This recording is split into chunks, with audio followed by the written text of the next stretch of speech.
Foreign Minister Victor Lieberman said he plans to ask the government to cut all ties with the Palestinian Authority. Speaking at a press conference Sunday, Lieberman warned the Palestinians are planning a wave of unprecedented violence in September, along with the expected statehood recognition vote at the United Nations.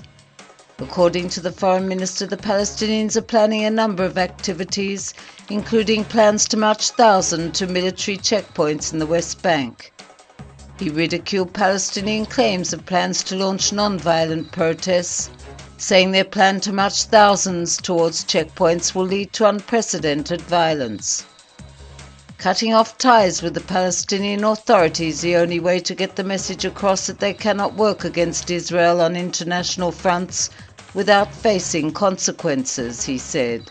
They must understand that a price has to be paid. Hours after some 300,000 Israelis took to the streets demanding social justice, Prime Minister Benjamin Netanyahu formed a task force to deal with their demands. Netanyahu announced at Sunday's cabinet meeting the forming of a committee made up of 15 ministers who would examine the protesters' demands. The committee will be headed by Chairman of the National Economic Council, Professor Manuel Trachtenberg. The committee will submit its proposals for social economic changes to the government next month. Some of the issues the committee is expected to tackle include lowering the cost of living, steps required to break up cartels and monopolies in the economy, lowering taxes and removing bureaucracy in house construction. Netanyahu's announcement came after Israel witnessed one of the largest nationwide protests in the history of the state on Saturday night, when hundreds of thousands of Israelis took to the streets in Tel Aviv, Jerusalem, and other major cities and towns.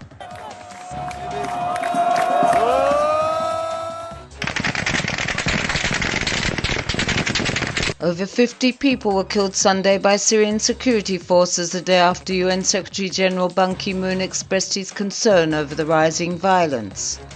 On Sunday morning, Syrian troops and tanks stormed the city of Deir ez-Zor, killing at least 38 people. In a separate military assault on the town north of Homs, activists said at least 13 people were killed by Syrian security forces. An opposition activist said loud explosions were heard in a number of neighborhoods in Deir ez-Zor after troops entered the city located in northeastern Syria early Sunday morning. The ongoing military crackdown on anti-government protests came a day after the UN leader told President Bashar Assad in a telephone conversation to immediately halt the use of force on civilians. The Turkish daily Sunday Zaman said Foreign Minister Ahmet Davutoglu plans to visit Syria and convey a stern message to the authorities there.